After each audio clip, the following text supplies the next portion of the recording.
জীবনতলায় অস্ত্র কার্তুজ কাণ্ডের জাল ছড়িয়ে বহুদূর। শুধু হাজী রাশিদই নয়, এর পেছনে রয়েছে আরো অনেকে। ক্যান্সারে নেই আর ভয়, NCRI হবে এর জয়। আপনাদের ভরসা নেতাজি সুভাষচন্দ্র বোস ক্যান্সার হসপিটাল।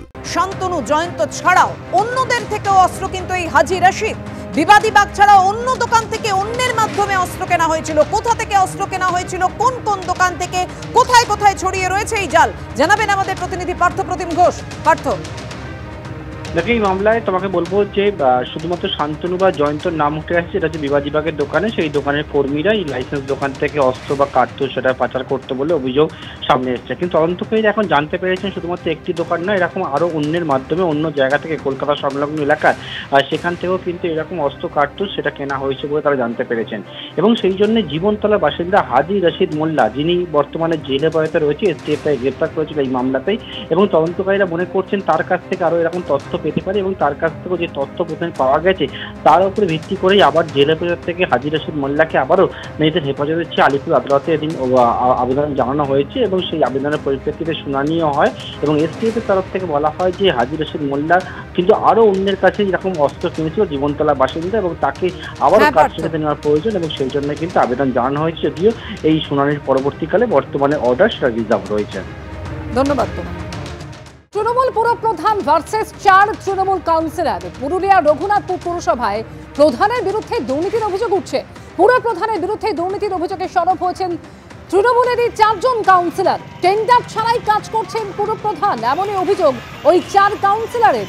যদিও অভিযোগ ভিত্তিহীন, নিয়ম মেনেই কাজ হচ্ছে বলে দাবি করছেন পুরপ্রধান। রঘুনাথপুরের উন্নয়ন চাইছেন ওই 4 কাউন্সিলর, দাবি পুরপ্রধানের।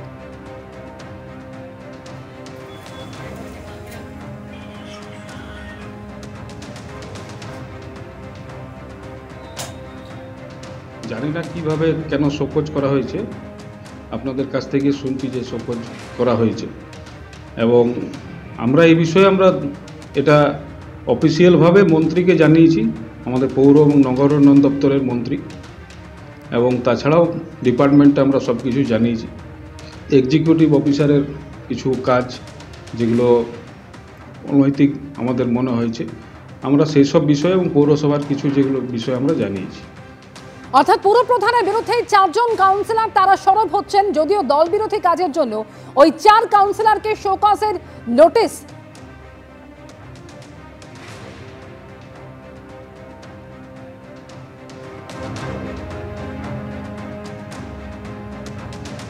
যে কোনো কাজ আগে কাউন্সিলরদের পরামর্শ নিয়ে কিভাবে করা যাবে, নিয়ম মাইনে আমরা টেন্ডার করি। যেরকম একটি বলা হয়েছে আমাদের জাতীয় পতাকাটা, সেটা আমাদের অনেক দিনের ইচ্ছা ছিল। আমি এবার ডিপার্টমেন্টে কলকাতায় দেখিয়েছিলাম, খুব সুন্দর লাগছিল। আমাদের ইচ্ছা যে রঘুনাথপুরকে কীভাবে সাজানো যায়, আমরা ওইটা জেনারেল ফান্ড থেকে করেছি, মানে আমাদের যেটা জেনারেল ফান্ড সেটা থেকে আমরা ওটা করেছি। তো টেন্ডারটা আমি করিনি, কিন্তু ঠিকাদারকে বলেছি যে আপনি কাজটা করুন, আমরা হয়তো স্টেপ কম করে যেরকম হবে সেরকমভাবে আমরা টাকা দিয়ে দেব। বাকি যে কাজগুলো আছে সেগুলা একটাও বিনা টেন্ডারে হয় নাই, সমস্ত আইন মানে টেন্ডার করেই করা হয়। ওটা ভুল বলছে, জোর করে কাউ সই করা যায়? আমি যদি বলি সই করবো না, কেউ করাতে পারবে সইটা আমার? কারণ অসত্য, মন গড়া, কাল্পনিক কথাবার্তা, সেলফ ইন্টারেস্টের জন্য তারা রঘুনাথপুর পুরসভায়, তৃণমূল পরিচালিত পুরসভাকে বদনাম করার জন্য যে স্টেপ নিয়েছে তার এগেনস্টে শহর তৃণমূল কংগ্রেস শাখা সংগঠন সমেত সমস্ত পার্টি হিসেবে আমরা জেলা সভাপতিকে জানিয়েছি, এবং কথা বলার তার নির্দেশেই আমরা তাদেরকে শোকজ করা হবে। সেইটা পড়ে আপনাদের কপিও দিয়ে দিচ্ছি। মৃত্যুঞ্জয় পরামানিক, প্রণব দেওঘরিয়া, সুশান্ত শেখর ঘোষ ও মালবিকা সাইন, এই 4 জন।